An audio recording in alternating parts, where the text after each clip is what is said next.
चले यहां से शुरू करते हैं जी। Let's start. जी ये बात स्टार्ट करें। एक काम करें, जस्ट टू रिकॉल, आप एक काम करें, पब्लिक कंपनी का दो एडवांटेज और दो डिसएडवांटेज से स्टार्ट करें जी। स्टार्ट करें दो एडवांटेज और फिर पढ़ें दो disadvantage ji. Start. Okay, sir. Advantages: shareholders have limited liability. The company has a separate legal identity. Disadvantages: formation entails legal formalities. There can be high cost of paying the advice from business consultants when creating a PLC.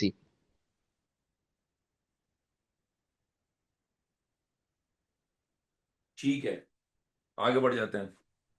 आप आ जाएं company को बनाने की जो legal formalities जी। Start. Legal formalities in setting up a company. All government insist that certain legal stages are completed before a company may be established to protect investors and creditors. The following documents are commonly required in many countries. A memorandum of association must be completed. It contains maximum share capital, company's aims slash objectives. ठीक है। The other main document is called the Article of Association. It contains internal matters to operate, meetings of directors, meeting with shareholders, etc. ठीक है, रुक जाओ, रुक जाओ। दो document होते हैं हजरात, तमाम लोग जरा गौर कर लें। मेरी आवाज आ रही क्लियर? Yes. ठीक है। देखें, दो डॉक्यूमेंट्स होते हैं। एक होता है, रिपीट करें, memorandum of association, Memorandum of Association. Article of Association. Association. Article of Association. अच्छा, मेमोरेंडम में क्या होता है? मेमोरेंडम में होता है आपका नाम क्या होगा कंपनी का, आपका ऑब्जेक्टिव क्या होगा, आप कितने शेयर्स मार्केट में फ्लोट करेंगे। आप यूं समझें कि दुनिया को बताने के लिए कि कंपनी क्या है, there is a document called memorandum.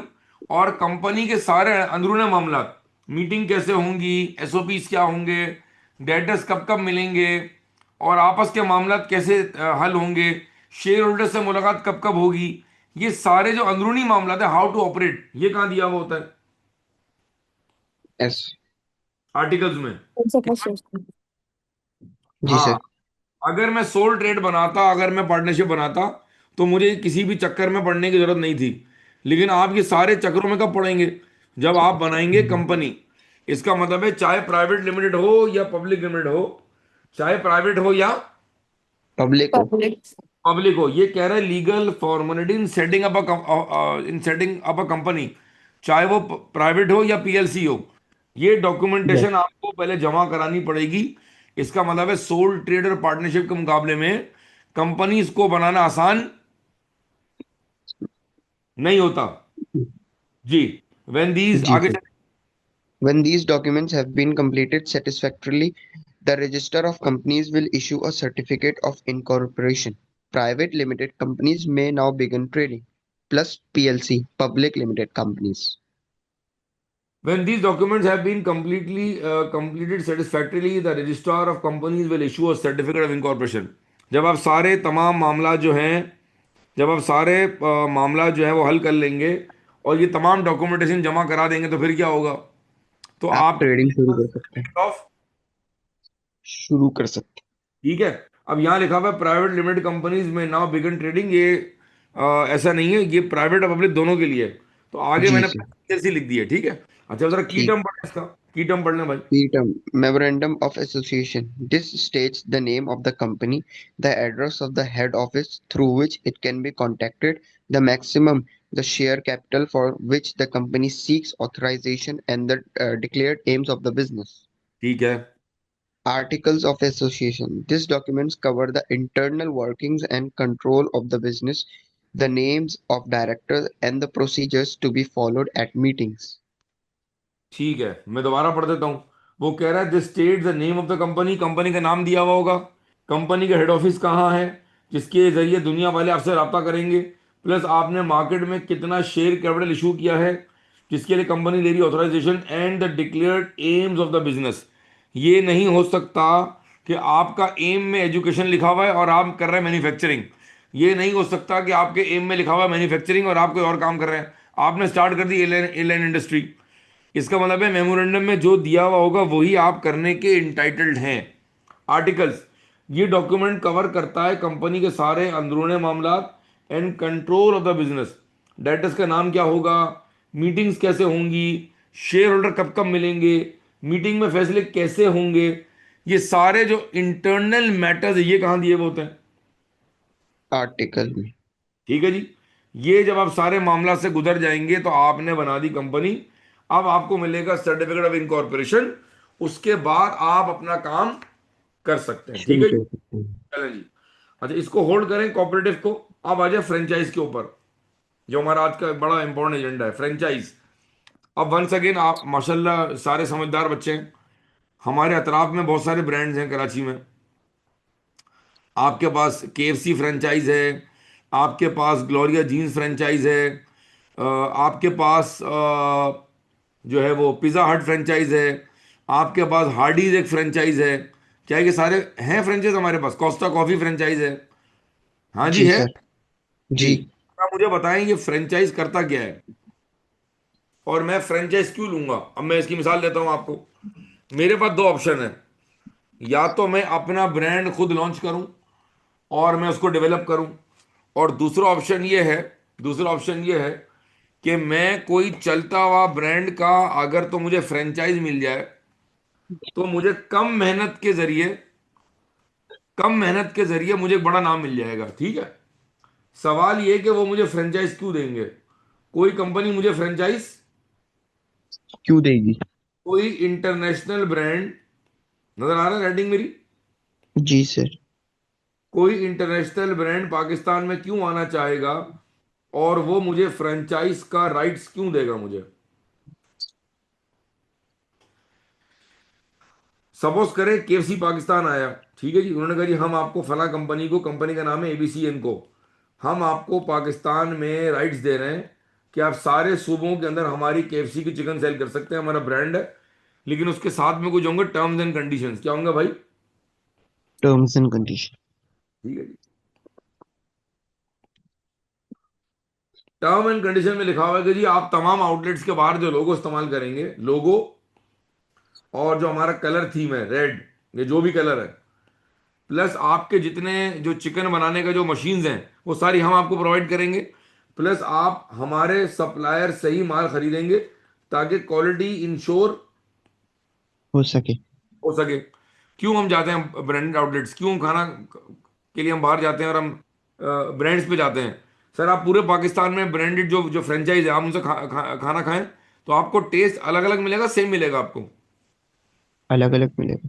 Same मिलेगा आपको। क्यों भाई? आप मैकडोनल्ड जाएं, आप अच्छा। मैकडोनल्ड का बर्गर खाएं तारिक रोड से, आप मैकडोनल्ड का बर्गर खाएं गुलशन हाँ इकबाल से, हाँ। आप मैकडोनल्ड खाएं लाहौर से, क्या आपको सेम आइटम का टेस्ट सेम मिलेगा? जी सर। वो इसलिए मिलेगा क्योंकि बनाने का जो तरीका था वो स्टैंडर्डाइज्ड है। हम क्यों खाते हैं बड़े मजे से उनके फ्रेंच फ्राइज? क्योंकि जहां से वो फ्रेंच फ्राइज लेते हैं वो पूरे पाकिस्तान में एक ही वेंडर है उसका। मेरी बात समझ आ रही है? जी सर। क्वालिटी को इंश्योर करने के लिए जो फ्रेंचाइजर है, अब दो पार्टी इन्वॉल्व है यहाँ। एक को हम कहते हैं फ्रेंचाइजर, एक को हम कहते हैं फ्रेंचाइजी। क्या कहा मैंने? Franchisor, franchisee. ठीक है। केएफसी ने पाकिस्तान में फ्रेंचाइज दिया। सपोज करें सर साजिद ने अपनी कंपनी खोल के और ये एग्रीमेंट उनसे कर लिया, तो केएफसी इज कॉल्ड फ्रेंचाइजर, और मेरी कंपनी क्या कहलाएगी? फ्रेंचाइजी। फ्रेंचाइजी कहलाएगी। ठीक है। कुछ बातें मुझे एग्री करनी पड़ेंगी उनसे, ज़ाहिर है इंटरनेशनल ब्रांड है। जो मैं उनको अपफ्रंट फीस पे करूंगा, भाई मुझे वो अपना नाम दे रहे हैं, लोगो दे रहे हैं, मुझे अपनी शनाख्त दे रहे हैं, मैं एकदम से मशहूर हो जाऊंगा। उसके बदले मुझे देनी पड़ेगी फ्रेंचाइज फीस। क्या देनी पड़ेगी? Franchise fees. It's an upfront amount जो मुझे देनी पड़ेगी। प्लस एग्रीमेंट में लिखा हुआ है कि आप हमें हर महीने की जो सेल्स है, जिसको टर्नओवर भी कहा जाता है, जिसको रेवेन्यू भी कहा जाता है, आप हमें उसका लेट से 5% पे करेंगे। क्या कहें, क्या करेंगे भाई? 5% पे करेंगे। ठीक है। इसको बोलेंगे franchise fees, monthly franchise fees.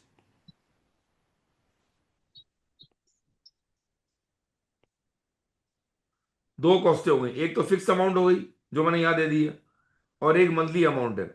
ये है जी फ्रेंचाइज का जो कॉस्ट है मुझे बेयर करनी पड़ेगी। लेकिन जाहिर सी बात है, जब मैं किसी आउटलेट के बाहर केएफसी का बोर्ड लगाऊंगा या मैं इस तरह का नाम यूज करूंगा तो मुझे इसका बेनिफिट मिलेगा। अगर मैं अपना ब्रांड बनाता तो मुझे इसको ग्रो करने में, डेवलप करने में 3 4 5 साल लग जाते। अब क्या हुआ? अब दिन दहाड़े रेडीमेड ब्रांड बन गया। क्यों? क्योंकि आपने क्या ले लिया है?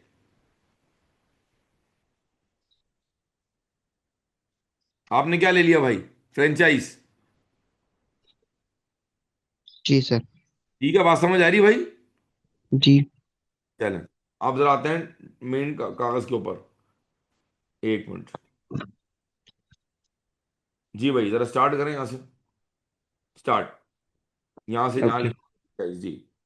सही है sir. Franchises. A franchise is not strictly a form of legal structure for a business, but it is a legal contract between a franchisor and a franchisee. Key terms. Franchise. The legal right use the name, logo, and trading systems of an existing successful business. दोबारा। Franchisor. The legal Okay, right. franchise. The legal The right to. legal right use the name, logo, and trading system of an existing successful business. ठीक है, आगे। Franchisor, a person or business that sells the right to open stores and sell products or services using the brand name and brand identity. Franchisor KFC हो गया, McDonald हो गया, जिन्होंने पाकिस्तान में franchise दिया हुआ है।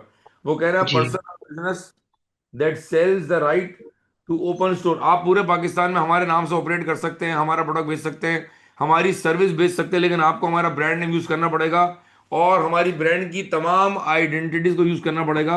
भाई, क्या हमने शारा फैसल पर बड़ा सा मैकडोनल्ड का एम लिखा हुआ देखा हुआ है? जी सर। अरे वो कौन सा कलर में होता है एम? पीले कलर में। ये पीले येलो। कलर में। आप उसको जरा नीला कर दें भाई। आप उसको जरा नीला कर दें भाई। आप नीला करके देखें, वो आपको मार मार के कर देंगे क्या नीला। समझ आ रहा है? जी सर। एक नीला है, एक पीला है, एक ढीला है, एक आपने लाल कर, एक आपने काला कर दिया। सर, मैकडोनल्ड वाले आप पे केस करके आपको कोर्ट में लेके जाके इतना मारेंगे ना पकड़ के। भाईजान, आपने फ्रेंचाइज लिया हुआ है। आप लोगों को उनकी बगैर परमिशन के तब्दील। नहीं कर सकते। हाँ, अच्छा, एक और चीज बताता हूँ। अगर कभी आपने गौर किया, पता नहीं आप लोग गौर करते नहीं करते हैं, तो उनका एम कुछ ऐसे है, ऐसे है। जी हाँ। जी सर। अगर आप इसको चेंज कर दें। अगर, कैपिटल में कर दूं? एक मिनट दीजिएगा, एक मिनट दीजिएगा।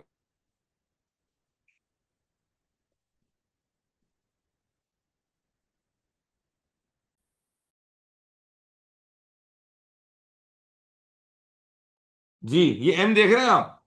जी सर। हाँ, आप जरा इसको यूं कर दें, या आप इसको यूं कर दें, नहीं, या आप इसको यूं कर दें। समझ आ रहा है? नहीं कर सकते आप, नहीं क्योंकि कर सकते फ्रेंचाइज हम। है। समझ आ रहा है? जी सर। शाबाश मेरे बच्चों। जी, आगे चले। फ्रेंचाइजी, जिसने फ्रेंचाइज लिया वो कौन है फ्रेंचाइजी। भाई? Franchisee, a person or business that buys the right from the franchisor to operate the franchise. A person or business that buys, मैं, that buys the right from the franchisor to operate the। Franchise। ठीक है, इससे क्या मिलेगा? पढ़े, आगे पढ़े। जी sir, आगे पढ़ूं? जी पढ़े। This contract allows the following: to use the name, logo, and marketing methods of the franchisor. आगे। The franchisee can then separately decide which form of legal structure to adopt. अच्छा देखें, जब Homework. मैं आपसे ले लूंगा ना, तो फिर मेरी मर्जी है कि मैं उसको सोल ट्रेड के तौर पे ऑपरेट करूं, या पार्टनरशिप के तौर पे ऑपरेट करूं, या मैं प्राइवेट लिमिटेड के तौर पे ऑपरेट करूं, या मैं TLC, पीएलसी Public बनाऊं। ये Limited. मेरी मर्जी है। ये मेरी मर्जी है। जी। लेकिन अगर फ्रेंचाइज एग्रीमेंट में ये लिखा हुआ है कि नहीं जी नहीं, आप कंपनी बनाएंगे तो ही हम आपको फ्रेंचाइज देंगे, तो अब आपको कंपनी बनानी, अब आपको हम्म, कंपनी बनानी पड़ेगी। पड़ेगी। ठीक है जी। अच्छा, आगे चलें जी। एडवांटेज पॉइंट और आज डिसएडवांटेज के ऊपर एक मिनट जरा दे दें मुझे। और जरा, जब तक मैं ये मिटा रहा हूं, मुझे कराची में सारे फ्रेंचाइज बताएं कौन कौन से हैं भाई।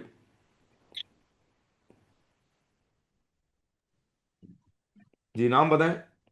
सर, किसके फ्रेंचाइज? जो कराची में आपको नजर आ रहे हैं, सारे जो रिटेल आउटलेट्स हैं, अच्छा। अच्छे ब्रांड्स हैं, बताएं मुझे।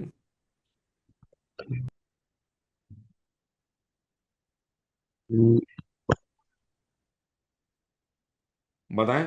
केएफसी हो गया मशहूर। जी। सबवे। बेस्किन रॉबिन है। केएफसी हो गया, बेस्किन रॉबिन्स हो गया, वेरी गुड। और सबवे। सबवे, क्या बात है, खवातीन अपने फेवरेट चीजें बता रही हैं मुझे। और लिवाइस है। लिवाइस। लिवाइस, आपकी लिवाइस की मैन्युफैक्चरिंग अब पाकिस्तान में हो रही है, बहरहाल ओह। फ्रेंचाइज होगा। हाँ, लिवाइस अब लाहौर में बनता है बेटा। आगे चलें। ओह। और कोस्टा कॉफी, गरीबों, दूध पत्ती चाय पीने वालों। और ग्लोरिया जीन्स, महंगा महंगा ऑमलेट खाने वालों। और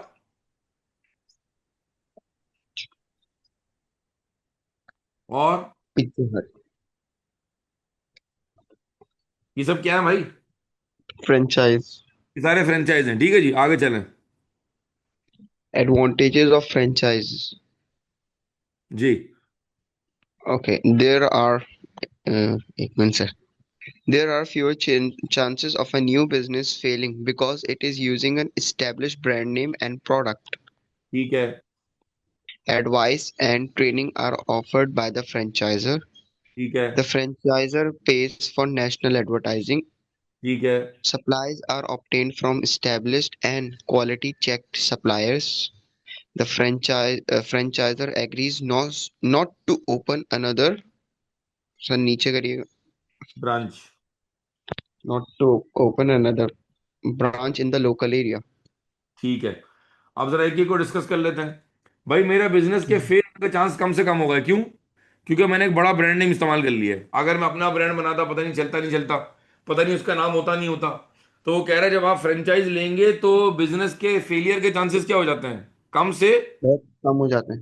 हो जाते हैं। प्लस सारी ट्रेनिंग, सारे मशवरे कहाँ से आएंगे? बाहर से आएंगे भाई। समझ आ रहा जी है? हाँ। जी सर। दूसरा वो कह रहे थे franchisor page for national advertisement, ये भी डिपेंड करता है एग्रीमेंट के ऊपर। मैं थोड़ा सा इससे डिसएग्री करता हूँ। फ्रेंचाइजर, फ्रेंचाइजी, अगर मैकडोनल्ड ने पाकिस्तान में फ्रेंचाइज दे दिया है तो पाकिस्तान की, कराची की, लाहौर की मार्केटिंग की जिम्मेदारी फ्रेंचाइजी की होगी। लेकिन हो सकता है कि वो कुछ अरसे तक मार्केटिंग कॉस्ट भी बेयर करे। अगर तो एग्रीमेंट में लिखा हुआ है तो ये पॉइंट वैलिड हो जाएगा, फिर सही है। ठीक है सर, सप्लाई। ये आपसे खुद ही रीच आउट करेंगे? मतलब कोई भी फ्रेंचाइज आपके पास खुद ही रीच आउट करेगी? नहीं, डिपेंड करता है, वो मार्केट में उसकी देंगे एडवर्टीजमेंट। अगर मिसाल के तौर पे, अच्छा। अगर मुझे मिसाल के तौर पे केनस को फ्रेंचाइज के मॉडल पे लेके आना है तो मैं ऐड दूंगा जी। ना कि भाई हम आपको अपना जी नाम देंगे, केनस का लोगो देंगे, 18 साल की गुडविल देंगे। वो तमाम लोग जो चार्टर्ड अकाउंटेंसी हमारे नाम से कराना चाहते हैं, काइंडली हमसे रब्ता कायम करें। ठीक है सर। यूं होगा। सप्लायर्स अच्छा। Are obtained from establish and quality check suppliers. McDonald chips कहाँ से ले रहा है, मैकडोनल्ड आलू कहाँ से ले रहा है, मैकडोनल्ड तमाम इंग्रेडिएंट्स कहाँ से ले रहा है, वो सारे जो क्वालिटी सप्लायर्स हैं वो हमें मिलेंगे। अब उसका एडवांटेज है कि हमारी क्वालिटी कॉम्प्रोमाइज नहीं होगी। नहीं होगी। प्लस ये नहीं हो सकता कि हमें फ्रेंचाइज देने के बाद हमारे बराबर में खुद केएफसी आ जाए। मैंने कहा भाई आप यहाँ क्या कर रहे हैं? कह रहे हम भी अपनी दुकान खोलेंगे। भाई जब आपने मुझे फ्रेंचाइज दिया है, जब आपने मुझे फ्रेंचाइज दिया है तो आप उस मुल्क में खुद से ऑपरेट नहीं कह सकते। नहीं करेंगे। अगर आप अपना मुंह लेकर आ गए यहाँ तो फायदा क्या होगा हमें फ्रेंचाइज देने का? तो आप यहाँ से दफा हो जाएं, क्योंकि आपने हमें फ्रेंचाइज दे दिया, अब यहाँ पर सेल करने के राइट्स आपको नहीं है। जी हमारे पास है, आपके पास नहीं है अब। अच्छा, ये हो सकता है कि डिसएडवांटेज। ये हो सकता है कि फ्रेंचाइज एग्रीमेंट एक मुद्दत के लिए होगा। सपोज करें 3 साल 4 साल। जब वो 3 4 साल का जो एग्रीमेंट है वो खत्म हो जाएगा, तो हो सकता है कि वो एग्रीमेंट को रिन्यू ना करें, तो फिर वो अपने नाम से ऑपरेट कर सकते हैं। ठीक है जी। जी sir. Okay. Disadvantages of franchises. A share of the profits or revenue has to be paid to the franchisor each year. The initial franchise license fees can be expensive. ठीक है, Local promotions may still have to be paid for the franchisee. वो जो मैंने अभी बताया था आपको। The franchisee cannot choose the franchisee cannot choose which supplies or suppliers to use. ठीक है। Strict rules over pricing and layout of the outlet reduce the franchisee's control over their own business. अब जरा KFC को और McDonald को जहन में रखते हुए जरा ये पॉइंट दोबारा एक बार पढ़ लें, शाबाश, जल्दी से। खामोशी से पहले एक बार पढ़ लें, फिर समझाता हूँ। जी। आप समझाएं मुझे।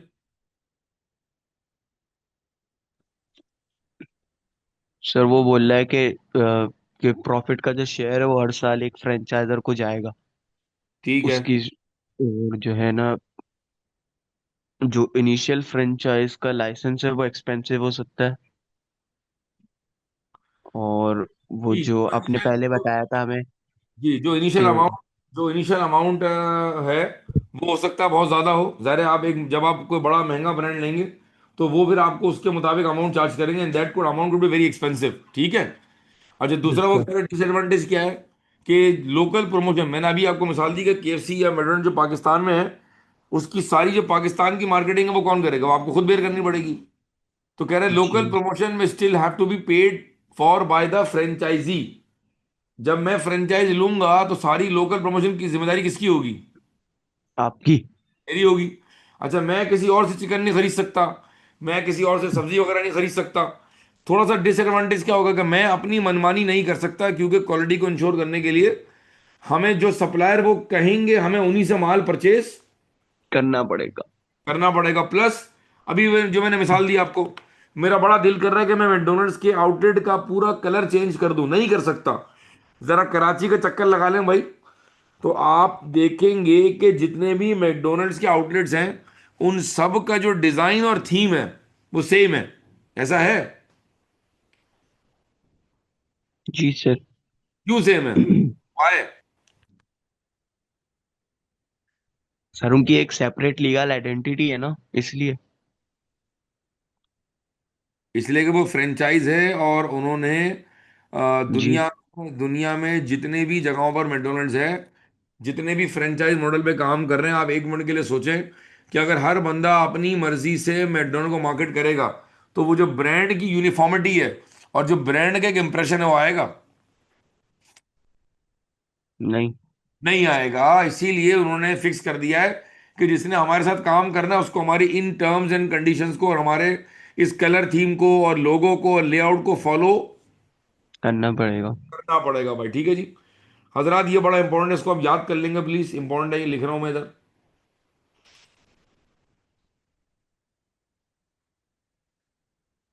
ठीक है जी। अच्छा, नेक्स्ट आ जाए जी। नेक्स्ट हेडिंग क्या आ रही है हमारे पास? Joint ventures. वेंचर। ठीक है जी। व्हाट इज ज्वाइंट वेंचर भाई? एग्जांपल देता हूं मैं। एक कंपनी जॉइंट वेंचर। हाँ। एक चलें चलें, कंपनी आप एग्जांपल है, दे दें। और एक कंपनी है एक्स वाई जी इनको। ठीक है। ये जी दो सर। कंपनीज हैं। किसी खास मकसद के लिए हम एक तीसरी कंपनी बनाने जा रहे हैं, और हम चाह रहे हैं कि हम एक स्पेसिफिक ऑब्जेक्टिव मीट करेंगे। स्पेसिफिक ऑब्जेक्टिव को मीट करने के लिए हमने एक तीसरी कंपनी बना दी, एल एम एन एन को। एल एम एन एंड को। क्लियर है? जी और ये सर। ऑब्जेक्टिव हमने मीट करना है 2 साल के अंदर। कितने साल के अंदर भाई? 2 साल के लिए। तो 2 साल मतलब। के हमने आपस में we have entered into a joint venture. जो मेरी अलग कंपनी है वो चलती रहेगी, ये बात तुम्हारी कंपनी एक्स वाई जी भी चलती रहेगी। लेकिन जो हमने ठीक है। तीसरी कंपनी बनाई है, ये 2 साल के लिए बनाई है। इस सही है। स्पेशल ऑब्जेक्टिव को मीट करने के लिए हमने एक जॉइंट वेंचर बनाया है। समझ आ रहा है? जॉइंट जी। वेंचर खत्म हो जाएगा तो ये कंपनी ऑटोमेटिकली डिसॉल्व हो खत्म जाएगी। हो जाएगी। खत्म हो जाएगी। समझ आया? जी सर। पढ़े जरा। A joint venture is when two or more businesses work closely together on a project. This is not the same as a merger, but can lead to a merger if businesses' interests coincide and if the Coincide, joint venture coincide and if the joint venture is successful. आगे। The reasons for joint ventures are the cost and risk of a new business venture are shared. Different companies might have different strength and experience and therefore will mutually benefit each other. They ठीक है। might have major markets in different countries and they could exploit these with the new product more effectively than if they both decided to go it alone or say can tap new market together rather than doing business alone. ठीक है। अच्छा जी, joint venture क्यों बनाया हमने? मैं दोबारा पढ़ता हूं। कह रहे ज्वाइंट वेंचर उस वक्त होता है जब दो या दो से ज्यादा बिजनेस आपस में मिलकर काम करें किसी खास प्रोजेक्ट के ऊपर। ये मर्जर नहीं है। अच्छा, मर्जर क्या बताता हूं मैं, सुनना जरा। सबको मेरी आवाज आ रही है भाई? जी सर। खवातीन साथ हैं हम लोग? Yes sir. ठीक है। ये किसकी आवाज थी वैसे? खुदरा। ठीक है जी। ओके, कुछ लोग आए हुए हैं आज। चलें जी। अच्छा, एक कंपनी है एबीसीएन को और एक कंपनी है एक्सवाईजीएन को, ठीक है जी। ये दोनों कंपनियां खत्म हो गई। ये दोनों कंपनियां खत्म हो गई और एक नई कंपनी बन गई, उसका नाम है एलेवन को। अब है मर्जर। क्या मेरी बात समझ आ रही है? जी सर। जॉइंट जॉइंट वेंचर में पुरानी कंपनियों की शनाख्त खत्म नहीं होती, वो अपनी जगह कायम रहती हैं। लेकिन मर्जर में पुरानी दोनों कंपनियां खत्म हो जाती हैं और एक तीसरी कंपनी नई बन जाती है। समझ आया? जी sir. Yes sir. New organisation is formed. अच्छा, आगे चलें। ज्वाइंट वेंचर क्यों होता है भाई? The reason for joint venture are, पहला, the cost and risk of new business venture are shared.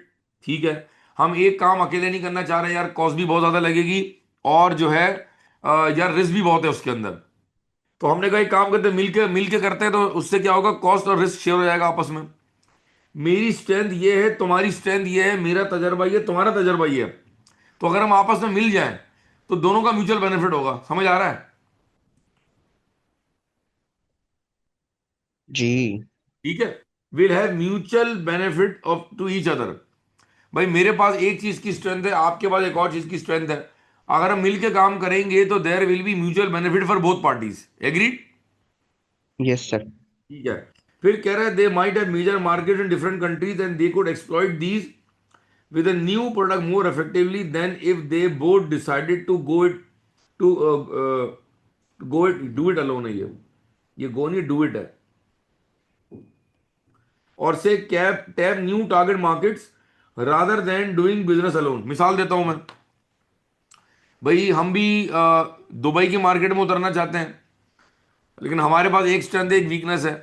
आप भी दुबई की मार्केट में काम करना चाहते हैं, आपके पास भी एक स्ट्रेंथ और वीकनेस है। अगर हम दोनों मिल जाएं और हम अपना प्रोडक्ट मिल के वहां लॉन्च कर दें तो उससे दोनों को बेनिफिट होगा। तो जॉइंट वेंचर में होता ये है कि भाई हम मिल के काम करते हैं, रादर देन आप अलग काम करें मैं अलग काम करूं, आए मिल के काम करते हैं ये।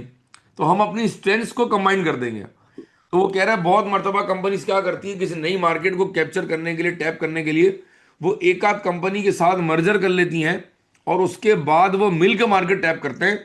जो अगर हम मिल के ना करते तो शायद हम इतनी बड़ी सक्सेस हमें ना मिलती या हम उस तरह काम ना कर पाते। जरा की टर्म पढ़ो, उसका बात समझ आएगी, की टर्म पढ़ो उसका जरा।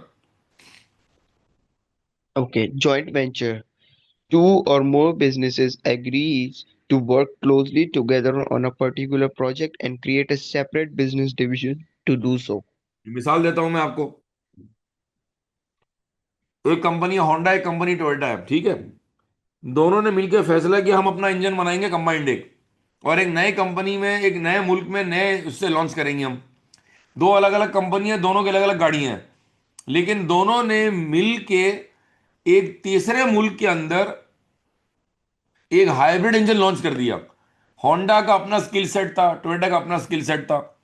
या तो दोनों आपस में लड़ लें या दोनों अपनी कंपनी चलाते रहें। ये एक और ऑप्शन भी है कि दोनों मिलके एक नया ब्रांड लॉन्च करें, मार्केट कैप्चर कर लें। क्या बेहतर है भाई? अगर आप अलग लॉन्च करेंगे तो तुम और मैं आपस में आ जाएंगे कंपटीशन के अंदर। तो कंपटीशन कम कंपटीशन में करते आ हैं और जाएंगे। मिलके काम करते हैं। नाउ दिस जॉइंट जी। वेंचर से for let's say 4 years.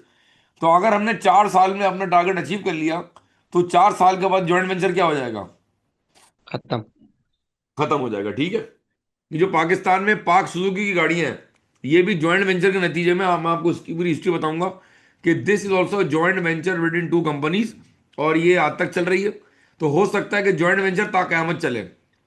Joint venture याद रखिएगा, जॉइंट वेंचर की सूरत में जब आप जॉइंट वेंचर करते हैं तो अगर आपकी कोई अपनी एग्जिस्टिंग कंपनी है वो चलती रहती है, लेकिन एक नई कंपनी बन जाती है जिसका जो खास मकसद क्या होता है, एक पर्टिकुलर ऑब्जेक्टिव को मीट करना। करना। सही है जी। अच्छा, जी जब आप सर। जॉइंट वेंचर करते हैं भाई तो आसान तो ये भी नहीं है। दो अलग कंपनियां हैं, दो अलग मिजाज हैं, दो अलग माइंडसेट हैं, दो अलग बैकग्राउंड के लोग हैं। भाई मिसाल के तौर पे अगर मैं किसी टीचर के साथ मिलकर नया कॉलेज खोल लूँ ए लेवल्स का, मेरा अलग दिमाग है, आपका अलग दिमाग है, मेरा अलग बैकग्राउंड है, आपका अलग बैकग्राउंड है, तो क्या मसाइल आ सकते हैं? आ सकते हैं। तो जॉइंट वेंचर के अंदर दो कंपनी जिनका अलग माइंडसेट था, जिनका अलग मिजाज है, जब वो मिलके काम करेंगे तो हो सकता है there could be conflict of interest as well. जरा पढ़े। Okay. Such agreements are not without their risk or say disadvantages. Styles of management and culture might be so different that the two teams do not blend well together. Errors and mistakes might lead to one company blaming the other for mistakes. The business failure of one of the partners would put the whole project at risk. ठीक है, एक बार तीनों point खुद से पढ़े, समझाए मुझे जरा। जी क्या कह रहा है? सर वो पहला पॉइंट वो यही कह रहा है कि हाँ, हमारी सोचें बिल्कुल भी ना मिल पाए, जिसकी वजह बिल्कुल से ऐसा। हमारा जो जो वेंचर है वो खराब हो जाए। दूसरा ये कि जिस कोई एक गलती करे और दोनों एक दूसरे पे ब्लेम डाल दें कि तुम्हारी वजह से गलती हुई है। और तीसरा ये कि कोई बिल्कुल भी सही कह एक रहे हैं। कंपनी अगर फेल होगी तो जो है ना पूरा प्रोजेक्ट रिस्क में आ जाएगा। Errors and mistakes might lead to one company blaming the other for mistake. ये गलती मिस्टेक्स। आपकी है, वो कह रहा है गलती आपकी है। ब्लेम गेम चल रहा है जी आपस हाँ। में। लिख देता हूँ ब्लेम गेम।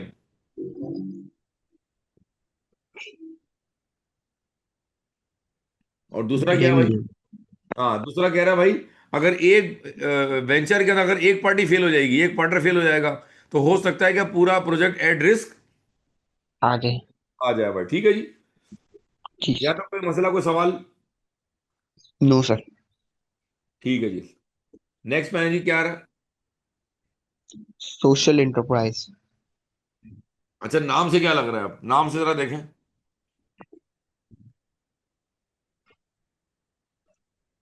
नाम से क्या समझ आ रहा है? जी, जी, नाम से क्या लग रहा है दोस्तों? जरा पढ़िएगा बात, की टर्म पढ़े। Okay, sir. Social enterprise, a business with mainly social objectives that reinvests most of its profit into benefiting society rather than maximizing return to owners. जी, वो कह रहा है business with mainly social objective that re invest most of its profit into benefiting society rather than maximising return to owners. अब देखें, हमारे यहाँ ना दो किस्म की कंपनी है। एक हमारे यहाँ होती है, अगर मैं कराची की बात करूं या पाकिस्तान की बात करूं, तो we have a pure what Commercial. And we have not for profit organisation. सैलानी वेलफेयर आ गया, खिदमत खल फाउंडेशन आ गया, अल खिदमत आ गया। ये सारे आपके एनपीओज हैं, ठीक है। हमारे यहाँ जी कोई सर। सोशल ऑर्गेनाइजेशन नहीं है। कराची की अगर मैं बात करूं, वी डोंट हैव इट। तो या तो एक कंपनी भाई क्या कर रही होगी, या तो एक कंपनी कमर्शियल काम कर रही है, या एक जी कंपनी सर। प्रॉफिट है। हाँ, ये हो सकता है कि कमर्शियल इदारा अपना प्रॉफिट जो है वो सोशल काम में इस्तेमाल करे, डोनेशंस दे, फंड्स दे, चंदा दे, स्पोर्ट्स को कंट्रीब्यूट करे। लेकिन ये नहीं हो सकता कि वो अपने आप को सोशल एंटरप्राइज कहलवाए। जरा पढ़िएगा, देखिए क्या समझ आता है। हो सकता है दुनिया में इसकी Okay, sir. मिसालें, हमारे यहाँ कराची में इसकी मिसाल नहीं है कोई। Social enterprises are businesses that aim to make profit in socially responsible ways. Much of any profit is used to benefit society. However, social entrepreneurs do not operate businesses as charities. They can and often do keep some of any profit they have made. आप देखने से क्या समझ आ रहा है? वो कह रहा है they do not operate a business as charity. भाई खिदमत खल्क फाउंडेशन है, चैरिटी है। सैलानी वेलफेयर चैरिटी है। चीपा फाउंडेशन चैरिटी है। समझ आ रही मेरी बात? Yes, sir. ये सारे वो इदारे हैं जो चलते ही किसके ऊपर हैं? Donations pay. हाँ, जबकि वो कह रहा है मेक प्रॉफिट। तो आप सोचे ना कि अगर आपने एकदम से एदी फाउंडेशन को कह दिया कि जी आप तो प्रॉफिट ले रहे हैं, वो आप पे लीगल केस फाइल कर देंगे। इसका मतलब है हमारे यहाँ दो इदारे हैं, या तो हमारे यहाँ कोई इदारा कमर्शियल है, या हमारे यहाँ कोई इदारा नॉन कमर्शियल है। सोशल ऑर्गेनाइजेशन जैसी कोई चीज नहीं हमारे पास। लेकिन बहरहाल दुनिया में होंगी भाई। ये करते क्या है? इनका ऑब्जेक्टिव ये कि मिसाल के तौर पे अगर इनको लाख रुपए प्रॉफिट मिला है, अगर इनको क्या मिला है भाई? लाख रुपए प्रॉफिट तो हो सकता है कि 70% ये किस पे लगा देंगे? सोसाइटी पे। और 30% ओनर्स अपने पास रख लेंगे। ये इसका ऑब्जेक्टिव है, ठीक है? जरा पढ़ें। Okay. Social enterprises do have objectives that are often different from those of an entrepreneur who is only profit motivated.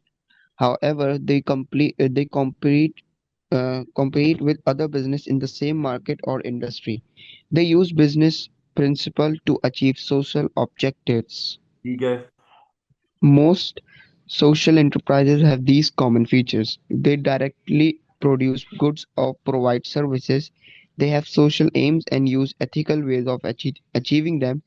They need to make a profit to survive, as they can not rely on donations as charities do. अगर मैं इसकी मिसाल दूं, अगर आज खिदमत खल्क foundation ये कहे या चीपा फाउंडेशन ये कहे जी हमने एक स्कूल खोला है और उसकी हम बहुत ही मिनिमल फीस चार्ज कर रहे हैं, मेरी बात समझना। अगर मैं कोई स्कूल खोलना शुरू कर दूं और अगर मैं कहूँ जी स्कूल की जो फीस है, कोशिश हम करेंगे कि जो भी इससे प्रॉफिट होगा वो मैक्सिमम फलाई कामों पे लगाएंगे, अब ये क्या कहलाएगा? अब ये क्या कहलाएगा? अब ये अब ये कहलाएगा कहलाएगा सोशल एंटरप्राइज।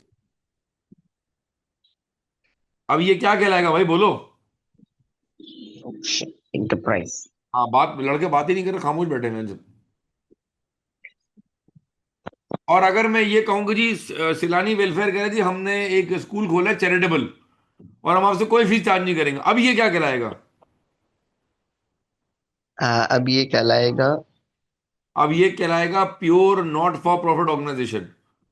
अब ये कहलाएगा प्योन चैरिटी। अब आप जब आप फीस ही चार्ज नहीं कर रहे हैं, जब आप कुछ चार्ज नहीं करेंगे तो आप कोई प्रॉफिट भी नहीं कमाएंगे। नहीं करेंगे। इसका मतलब है जितने कराची में पाकिस्तान में चैरिटेबल इदारे हैं वो सोशल एंटरप्राइज की डेफिनेशन में नहीं फॉल करते। जी। क्या मेरी बात समझ आ रही है?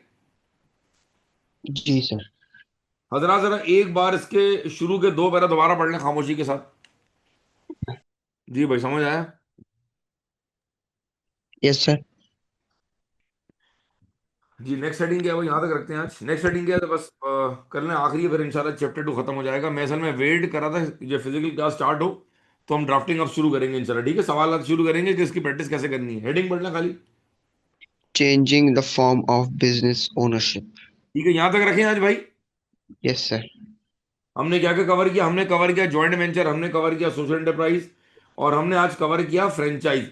इसको इंशाल्लाह रिवाइज करेंगे कल। उम्मीद है कि मुलाकात आपसे होगी फिजिकल, तो फिर मैं आपको इंशाल्लाह। चैप्टर नंबर 1 और 2 के पास्ट पेपर्स या उनकी जो प्रैक्टिस क्वेश्चंस हैं वो इंशाल्लाह मैं शुरू कराता हूँ, ठीक है भाई? Okay sir. चलें, थैंक यू भाई, thank you. Allah Hafiz. Allah Hafiz sir. Allah Hafiz.